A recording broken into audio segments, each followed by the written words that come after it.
Great. Thank you, everyone, for attending Gig Economy 101, Samaschool, and the Online Entrepreneur. We have Aurelie from Samaschool. She'll tell you what her last name is. She's in charge of partnerships and business development. We're going to start off by introducing everybody first. So if you don't mind giving your name and your organization and whether or not you are currently serving gig economy clients, and if so, what kind of services do you offer? And I'm just going to call on people as I see them in the web chat. So Edwin, welcome, and please introduce yourself and let us know the answer to this question. We have Edwin dialed in onto the audio.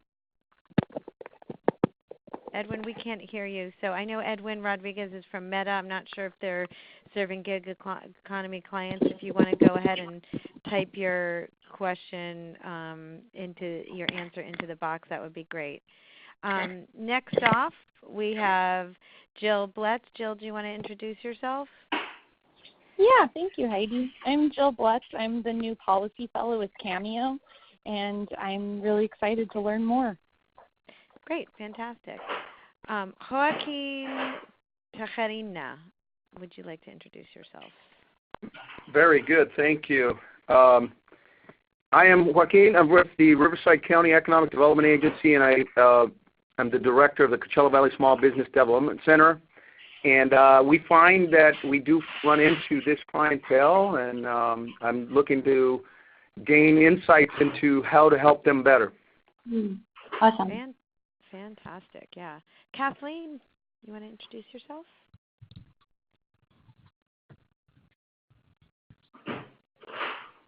Kathleen?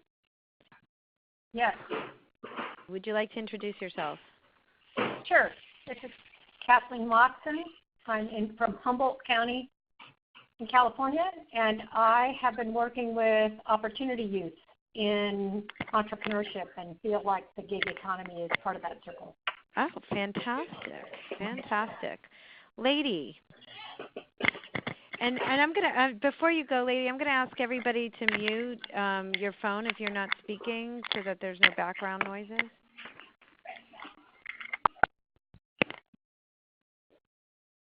Thank you. Lady? Lady is on mute. You can unmute yourself.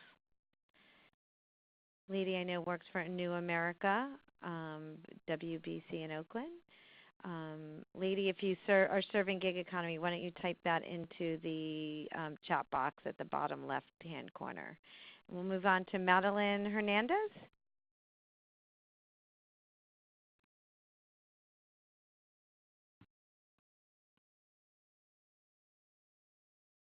Madeline.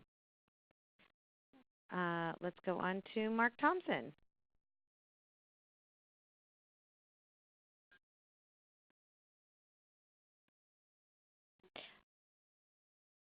Let's try Mercedes Martin. I'm just wondering if we're having an audio problem.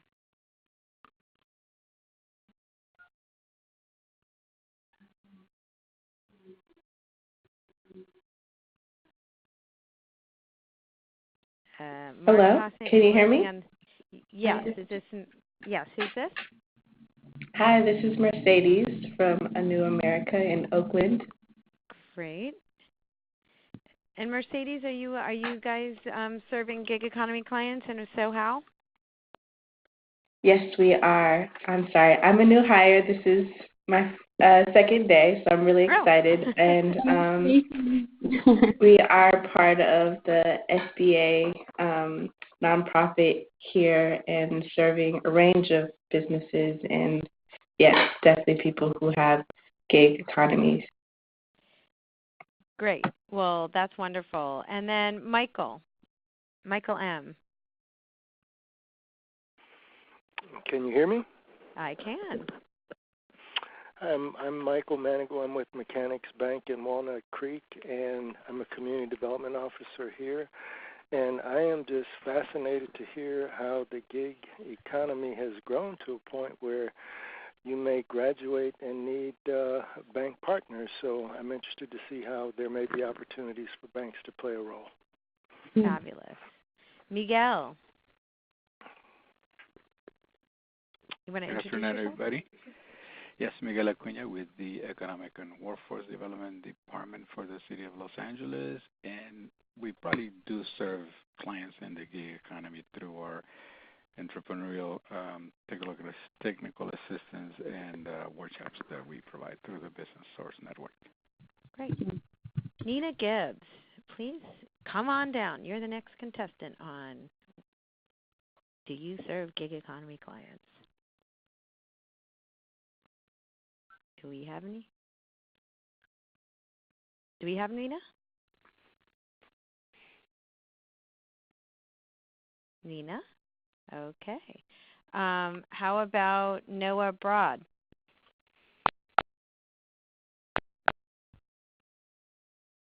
Noah? No, works for the SBA. And Tanya Johnson. Hello, can you hear me? Oh, yes, there you go, Noah. Oh, there we go. Yeah, all right, so it's *7 to unmute, *6 to mute. Okay. Yeah, I think people are getting stuck on it. Yeah, so my name is Noah Broad. I work on the economic development team at the U.S. Small Business Administration, and we see a lot of individuals that at least in my perspective, they are sometimes, they behave like they're formally businesses, but they may behave more like employees, and or hobby businesses. Our agency and our office doesn't fully sufficiently support businesses that aren't neatly in that category of or aren't in a neat and tidy category, and many of the gig economy clients, I think, don't fit into some of the pre-made boxes that exist right now. Yeah, thanks for that comment, Noah. That's very true. Nina has been, and I have been chatting in the chat box that she's having a little bit of audio troubles, but she is from Jetty Center in Northern California. Welcome, as has Mark Thompson, and Mark's just listening here. He's from Indian Dispute Resolution Center. And I think we have, next up would be Tanya Johnson. Tanya? I might have muted a couple people. I'll unmute you. Nope, that person is still Tanya Johnson, if you're there, *7 to unmute yourself. And Yolanda Sturges, finally, last on the list, but not least. Oh, we have a couple we missed up top. Yolanda?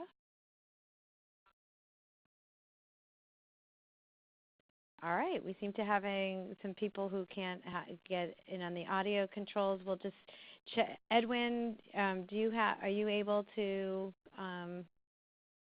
speak now? And are you guys serving gig economy clients? Can you hear me? Yes, I can. Hello? Yes, I can hear you. Go ahead. Good. Yes, this is Edwin Rodriguez, Almeda, Business Development Program Manager. And yes, we do help different type of businesses, and we do have some clients that are working as part of the gig economy. Fantastic. And we'll just see Cindy Mersing joined us a little bit late. Cindy, do you want to introduce yourself?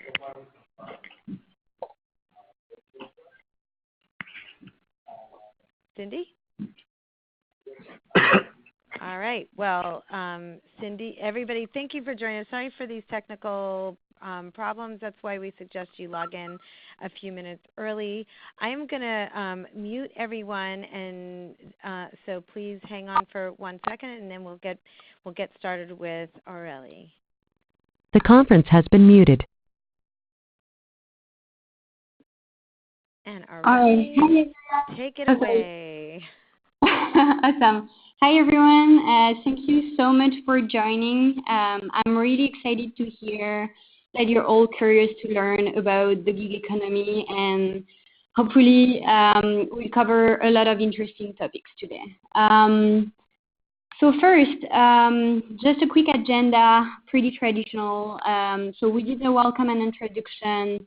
Then I'm going to talk more about the gig economy, what are the trends, the opportunities, and the challenges of this type of work that is really growing right now.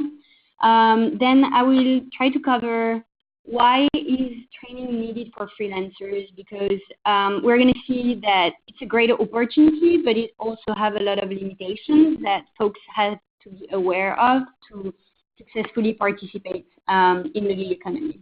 And then I will end with more about the organization that I'm part of, which is called Samaschool. And then we'll finish with some questions and just wrap up.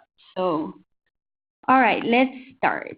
So first, Samaschool. So our mission, as you can see, is to equip people to benefit from independent work while advocating for an economy in which all workers thrive. In summary, what we do is that we develop and deliver a training to prepare individuals to understand and successfully participate in the gig economy. So let's jump in and talk more about what is the gig economy. So many words are associated with it. So independent work, gig work, freelancing, all of it is the same thing. So when we talk about independent workers, we are referring to people who are classified as independent contractors. So this broadly includes temporary health agency workers, on-call workers, contract workers, freelancers, gig workers. So we have so many words to talk about it, and it's really a side of the economy that is growing.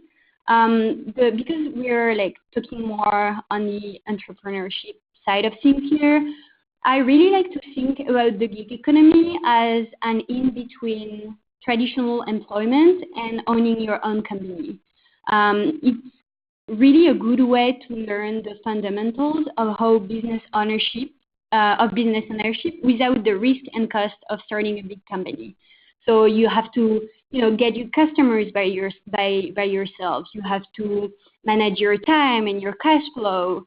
You have to market yourself, but you don't have as many investments as when you start your own business. So it's really an in-between that is really interesting to kind of dip your toe into entrepreneurship and see if you can actually do it.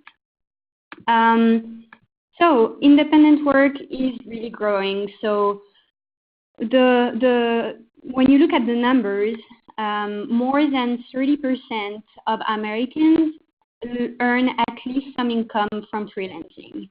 And when you look at the next 5 or 10 years, half of the American workforce will freelance in some capacity. So that's really huge. And so the idea is that we really want to make sure that while people engage with this type of work, they do it in a way that enables them to earn enough money and work in a safe environment. And so that's why it's very important for us to talk about why this is really positive, but also how you can protect yourself from the downsides of the gig economy. So where do your clients typically go to find freelance work? So it's very interesting because, especially in the Silicon Valley where I'm based, when you think about gig work, you think about tech, you think about platforms, you think about those types of things. But when you look at the numbers, only 15% of gig workers find work online. So the reason why the gig economy is growing so much right now is because we have a lot of platforms that are going to connect your clients to opportunities much faster than before. But when you look at the numbers, still half of gig workers find those type of work through friends and family, local communities. So gig work isn't new. It's something that has been around for decades. And then you can find really easily in your community. It's just that right now you also have other ways of being connected to it. Okay, so again, freelance work, when you think about coding, you think about web development, you think about IT, but really, like in every single sector, you can find a type of gig work. So this is extracted from our website. We have what we call a work finder tool, and basically for any type of industry, you can click on those links, and then you will have a list of platforms that connect you to the type of work that is the most interesting for you. So few examples on the next slide. So I hope you recognize some of them. I'm pretty sure all of you know about Lyft or about Postmates or TaskRabbit. Those platforms are really well known, but when you look deeper, you see that there are a lot of them that are very specialized. For instance, Steel Nation is a great platform for people who are specifically looking for IT work. Or WAG, I don't know if some of you use it, but WAG is literally an entire platform for people who want to walk dogs. You have Urban Sitter, who is more around childcare. So really, for any type of work that your your clients are looking for, you can find them on various platforms. So now, let's talk a bit more about how can people benefit from freelancing. So I like to think about three main benefits. So the first one is accessibility, because indeed, independent work has a really low barrier to entry. It offers a number of advantages for people who are looking to re-enter the workforce, for instance, or young people starting their careers, or people looking to quickly generate supplemental income. And indeed, when you look at the numbers, you can secure paying independent work in a matter of days or weeks, as opposed to months for a full-time job. So first, accessibility, and then flexibility. So a lot of your clients are trying to create small businesses on the side, and when it's the case, you need to pay the bills the time that you develop your business, and you can't really have a full-time job, otherwise you don't have the time to develop your small business. So gig work can be a great way to generate income when you have other obligations and commitments on the side. And then the last part would be skills and experience development.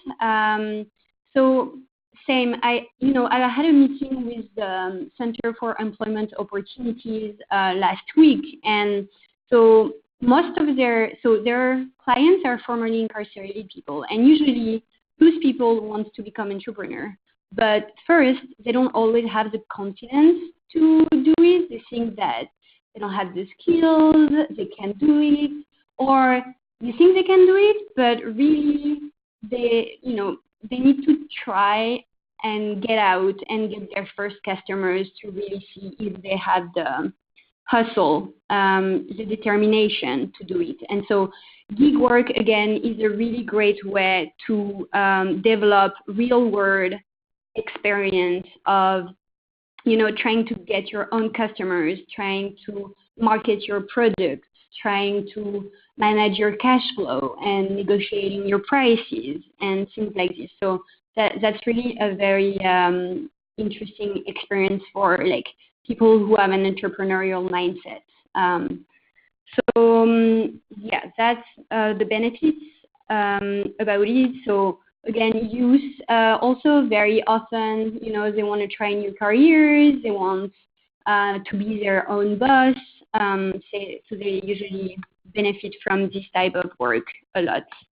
And so just to give you some examples about our alumni, so Label, for instance, is a typical example of someone who wanted to create a business, but entrepreneurship can be expensive. You need to be able to afford it, afford the time to develop it, afford the marketing for it, and things like this. So what he did is that he used the gig economy to do delivery or work on TaskRabbit. It's too fun to start up. Another interesting example is also Christy, so she didn't want specifically to launch her small business, but she wanted to be her own boss. She wanted this flexibility because she had a family. And so now she's doing Airbnb management. And she can earn a living and have a very flexible schedule. And then, Anna is also interesting because it's a good example of starting, very basic type of gig work, cleaning, and then you can use gig work for upward mobility and, slowly taking on more responsibilities and more complex projects. And so it's a really great it's a really great project-based learning tool. And so when you look at, this is extracted from an alumni study that we publish every year, where we ask all of our students, are you doing gig work? What type of gig work? Are you satisfied with it? And so when you look at it, there is a pretty high satisfaction rate among freelancers, and studies show that on average, freelancers have a higher satisfaction rate than full-time employees, just because of all those benefits that we talked before. So more flexibility, being your own boss, being able to pursue your passion because some people would sell crafts that they've made on Etsy, and that's way more fulfilling for them than just going to a very traditional full-time work. So we see a high satisfaction. Just to describe you a bit more, so those are the three types of freelancers. So independent contractors, usually what they would do is that they would be specialized on one type of work, and they would use only one platform and recurrently work on the same projects for different types of clients. Diversified workers are more people who already have a part-time job and they are looking to earn additional income on the side. So, they would take any type of gig from very diverse platforms according to their needs.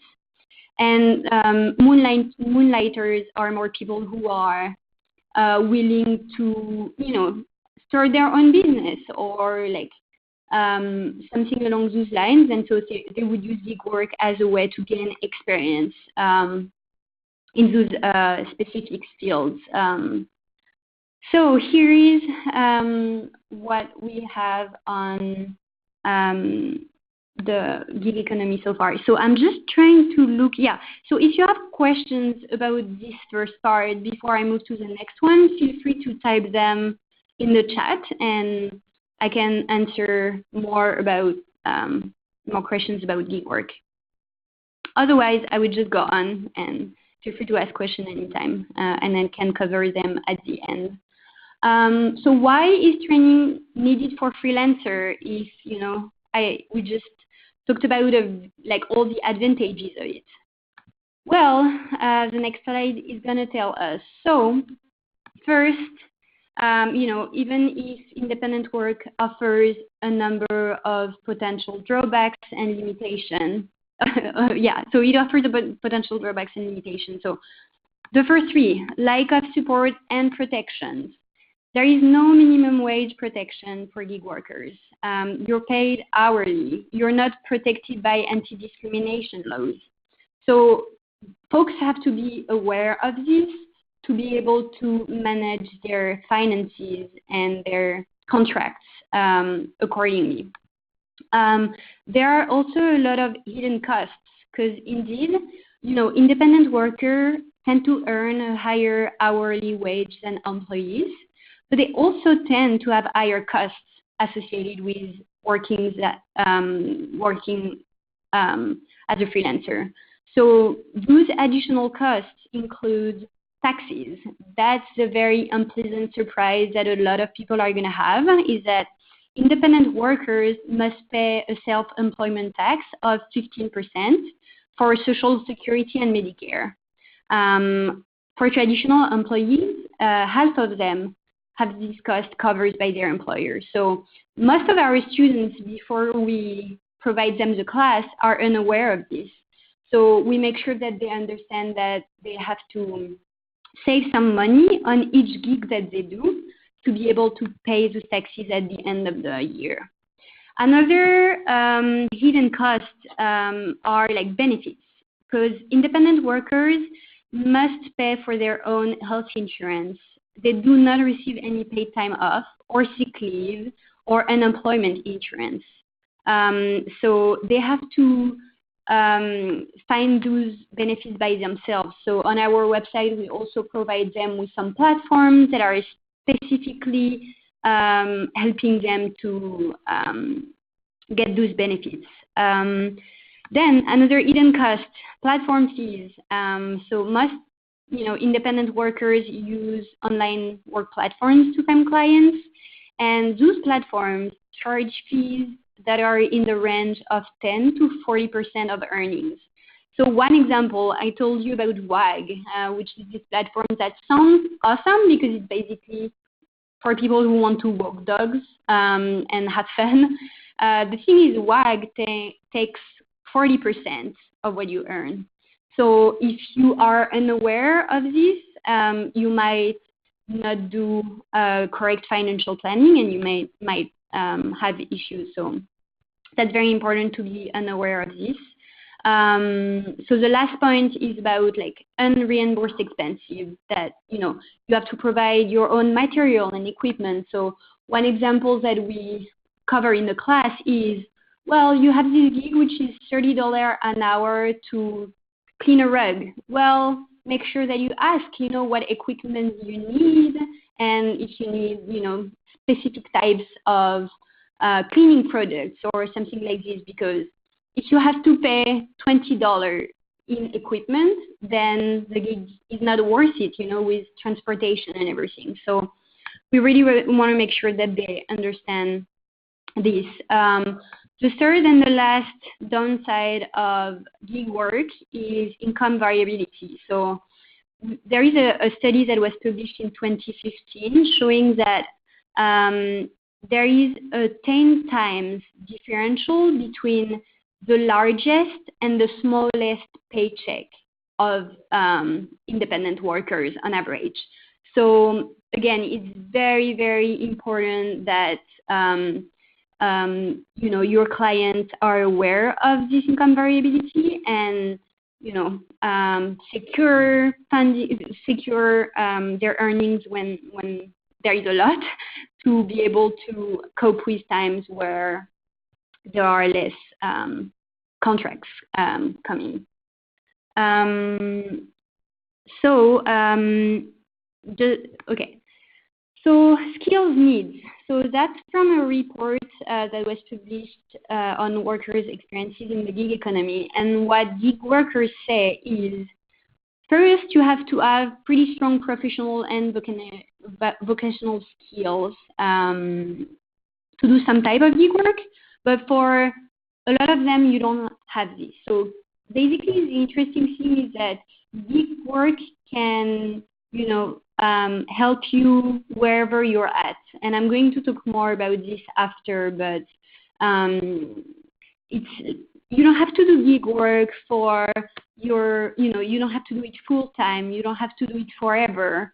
It's really a tool in your toolkit that you can use in a very particular time of your life to achieve your bigger goals. But I will talk about this later.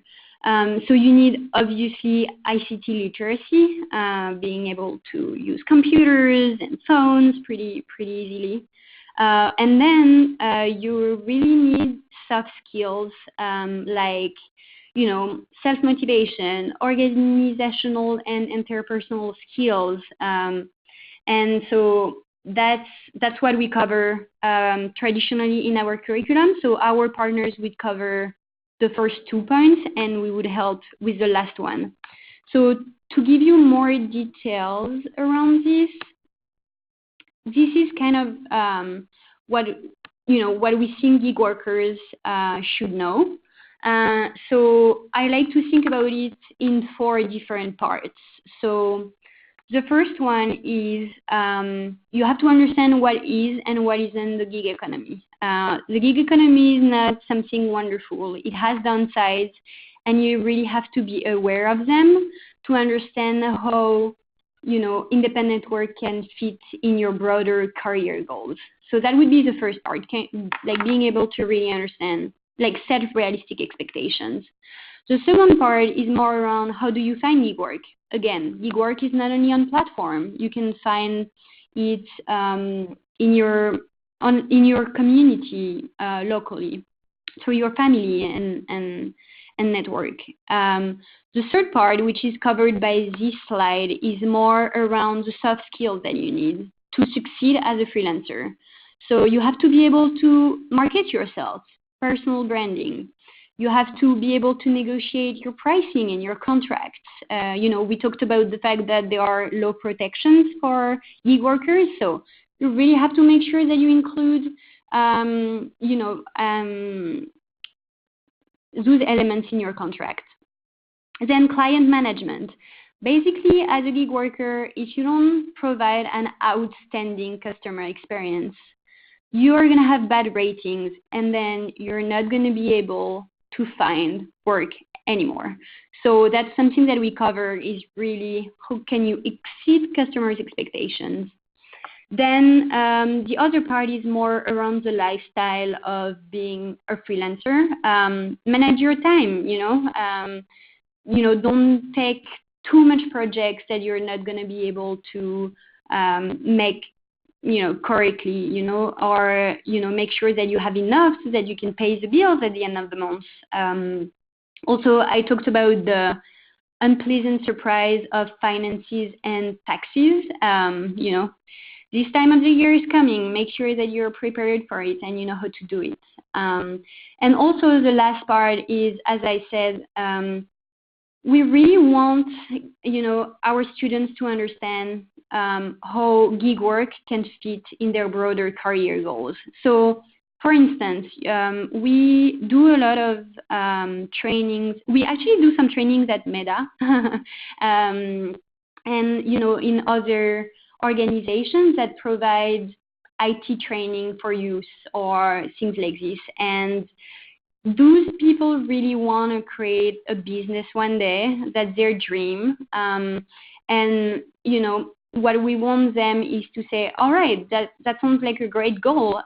Step 1, try to do a gig work to, build your skills around client management and contract negotiation.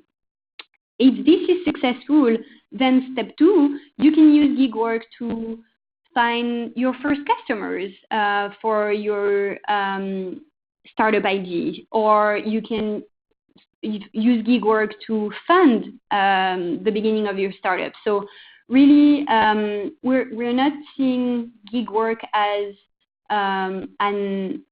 something that they have to do full time. It's really just a tool in their toolkit, and we want them to be able to plan around this. All right. So I'm going to talk more about what we do at Samaschool and our experience with gig workers. Aurelie, this is Heidi. We have a hand raised. And here yeah, sure. Sorry, of course. Yeah, if you're on speakerphone, you might want to take me off speaker. Yeah, Cindy Merzen, you have a hand raised, I believe. And are there any questions that people have regarding what she just talked about, the curriculum and things like that? Yeah. So. Yeah, I see one question from Nina, which is a great question. Sorry, like too many technical terms. ICT basically means information and communication.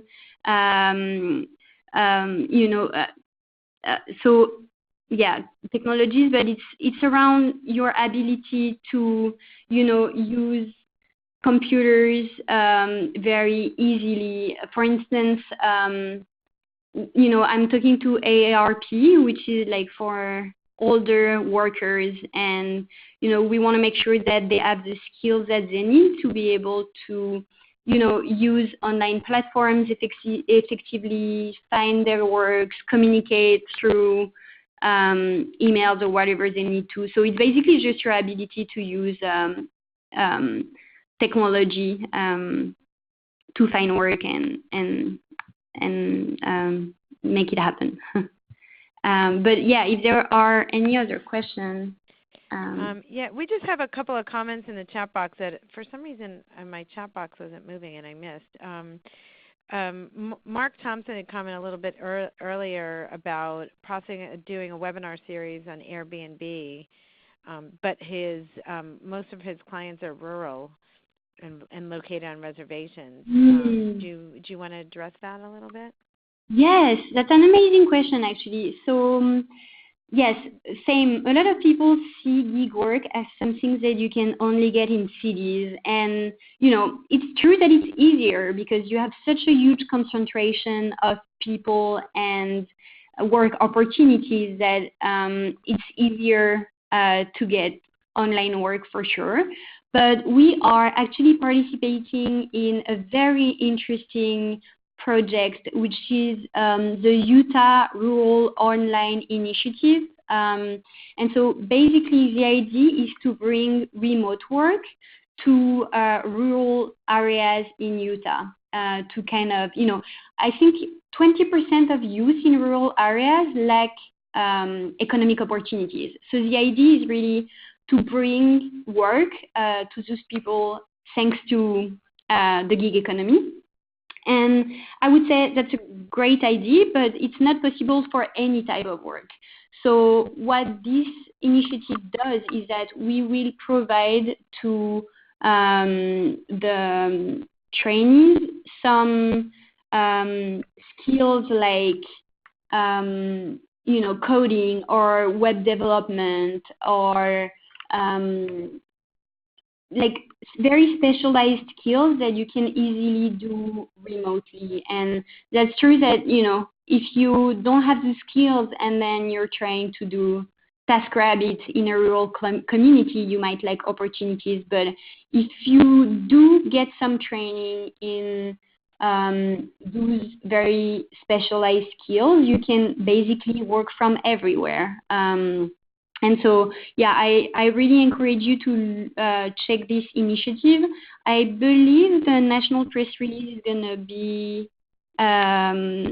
launched in March.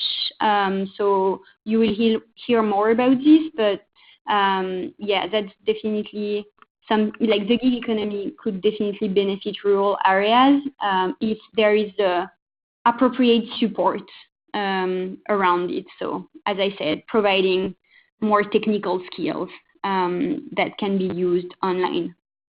Yeah, that's interesting, Aurelie, because we're doing a project with Mendocino County, and in our research what we found for rural areas is they need to develop markets with urban areas outside their own particular region, because there's just not enough clients or demand to and if you base your company purely on serving a rural region, so you've got to kind of expand, and that's one way to do it. Did anybody else have a question on the curricula, on some of the training topics or the curriculum? If not, go ahead, Aurelie. Why don't you continue on now a little bit more about Samaschool? Yeah, that sounds good. So that's our approach. So I talked to you a bit about like our curriculum development part, but we also have other activities. So the first one is R&D. So basically what we do is that we are really nimble, and we really work with partners to maximize the benefits for the population that they serve. We adapt our curriculum as the landscape is changing and, according to the needs. So, for instance, most of our nonprofit partners are kind of developing entrepreneurship programs for their youth because they found that that's something that they're interested in. So we kind of twist our curriculum to enhance specifically aspects related to this. Data analysis is something else that we do. So basically, and you've seen this when I showed our alumni survey, but we collect and analyze data from our alumni, such as, independent work activation, type of income generating activities, income levels, motivation, satisfaction, and their needs. And so we use this to publish white papers that you can find on our website. And we also use this for our policy work. So basically, because of all the downsides of the gig economy, we didn't want to only provide some training. We are also advocating for more benefits and, a minimum wage and anti-discrimination laws for gig workers.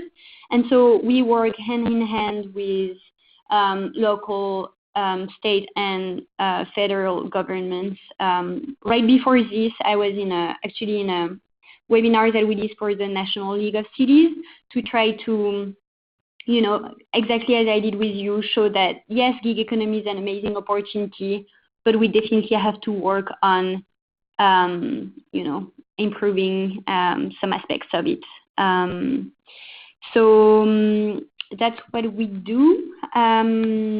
The way we deliver our curriculum is basically, the slide seems complex, but it's actually pretty simple. We provide an on-site training in San Francisco, the Bay Area, and New York, where we are based.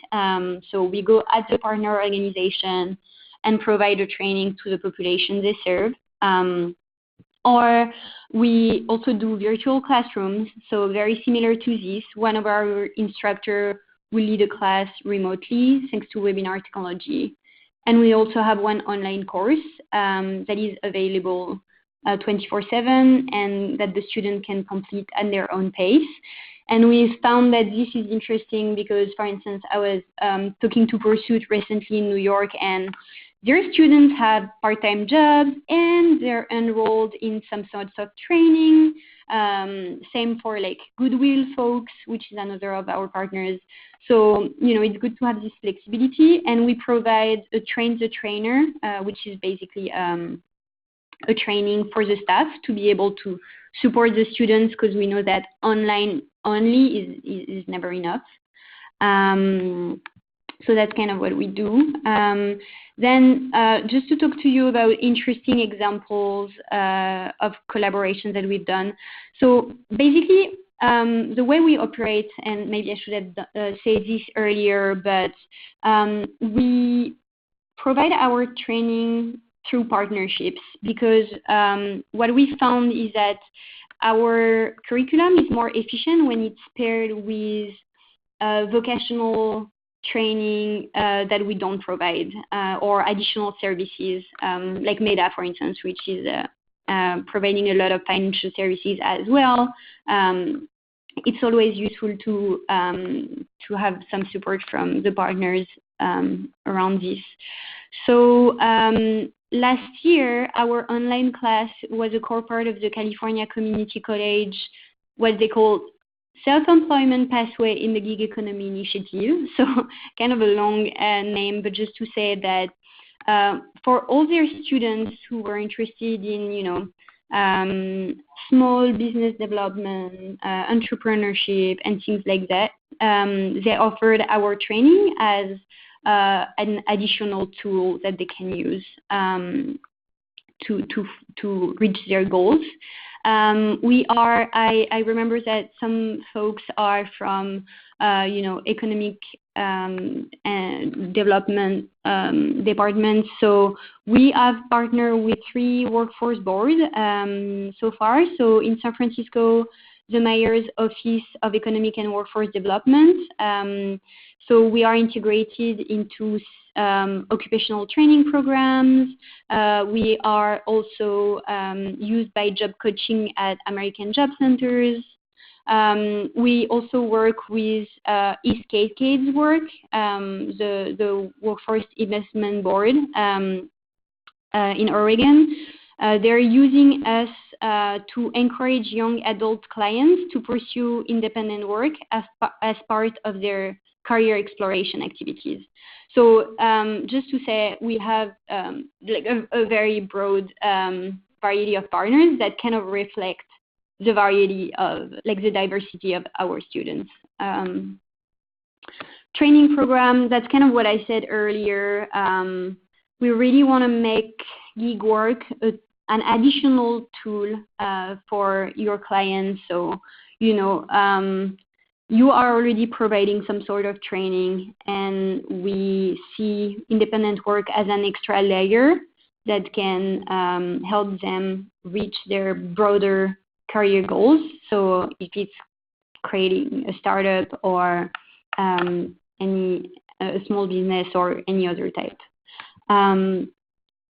Some demographics about the population that we serve. So as you can see, a lot of young adults that are very, very attracted by this lifestyle. You know, 81% are from minorities. So there are a lot of articles around how the gig economy could have a positive impact on equity.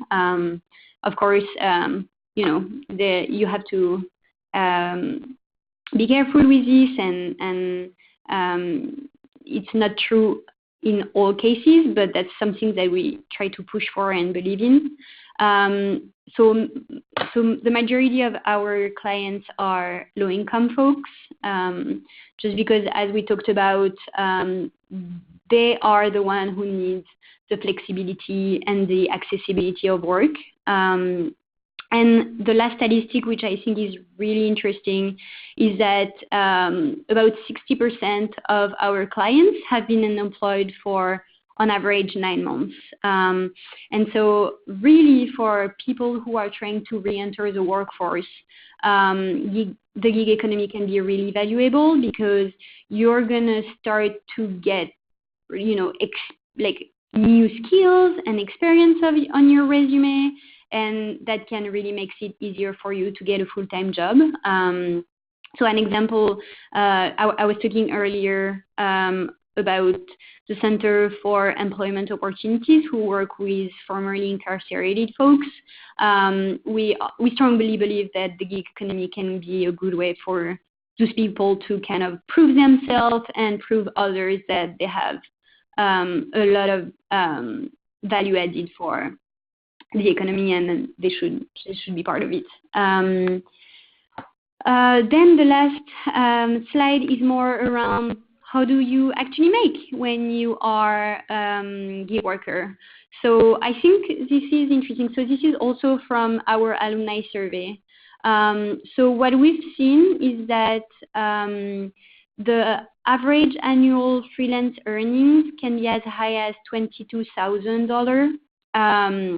And so, you know, with research studies showing that nearly half of Americans can't afford a $400 emergency, this finding really suggests that independent work might serve as a promising avenue to quickly secure income for unanticipated expenses. So basically, yeah, as a conclusion, we are not here to say that the gig economy is great, but we do think that it can benefit a lot of different low-income workers or job seekers, and we would be happy to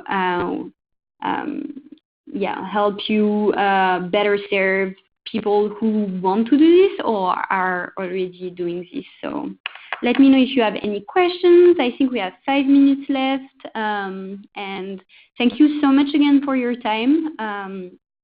And again, let me know if you need any other type of help around this.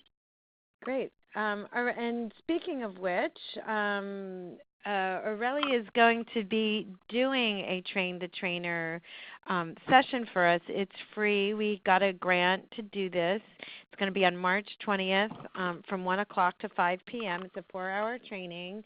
And I'm going to plop the link into the registration link into the, I have 2 registration links to send you into the chat box on the bottom left corner. And we'll also put it in the, we'll send everybody the recording and everybody who attended this so you can share it with your colleagues. And we'll put the links to register for this as well as the next webinar into the email that goes out afterwards. Aurelie,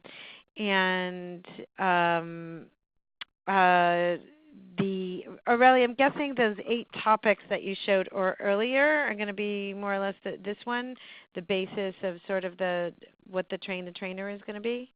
Yeah, exactly. We're going to, that's the 4 parts that I said. So trying to explain the, reality of gig work, how you find gig work, then yes, all those soft skills that you can provide to your clients to succeed as freelancers.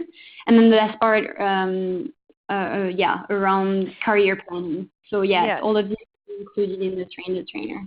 Right. So it is a curriculum, like they have developed a certain curriculum exactly for training gig economy workers, and what you can do afterwards is you can hold classes for your clients. And Cameo, part of the grant that Cameo got to hold this training for free will also the curriculum isn't free, but Cameo did get a grant to help cover up to 80 students. So we're hoping that some of our organizations will be holding a class and that we'll be able to cover the cost of using the platform, using the curriculum. And the nice thing about using the curriculum is that it comes, a bunch of the stuff is online, so it does come with some metrics attached to it, so you can see how your clients did. So that's one thing that's coming up. And then the last thing, I just want to remind everybody, unless anybody has any questions for Aurelie. Does anybody have any questions for me, Aurelie, regarding the training that's coming up, regarding I'm going to unmute you all. The conference has been unmuted. Speak up. And then the last, hello, whoever that was. Hi there, this is Bianca from Small Business Majority. How are you all?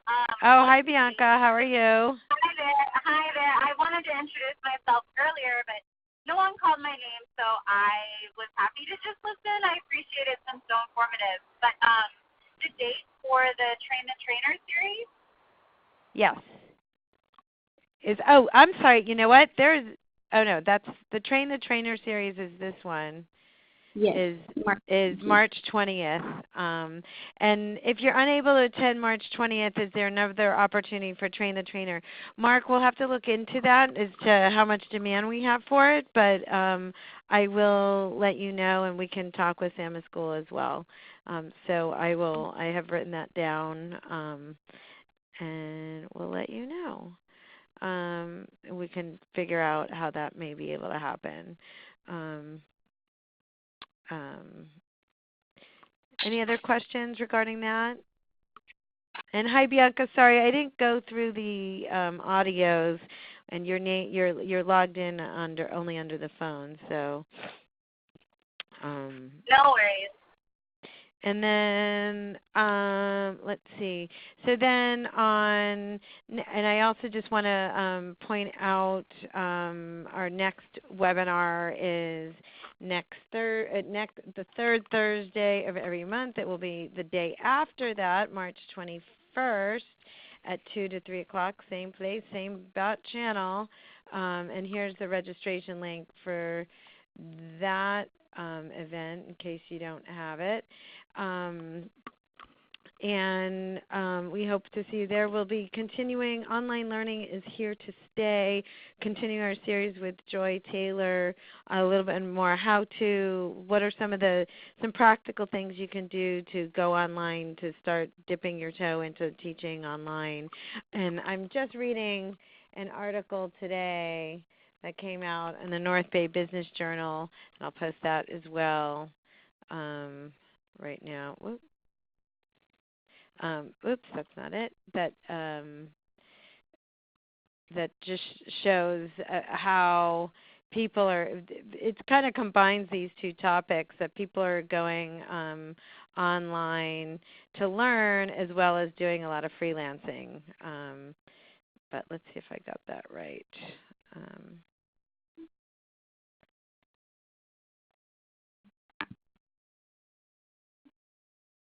I think I do not have that. So I'm posting that article, and I'll also send it in the links to the follow-up email. So if there's no more questions, I want to thank everybody for joining us, and we'll see you again next month, hopefully in either one of the two trainings, and where you'll actually be able to learn how to teach the Samaschool curriculum and or implement some online learning of your own with your other clients. Have a great day, and thank you so much for joining us today. Thank you so much. Thanks, Aurelie. Thank you.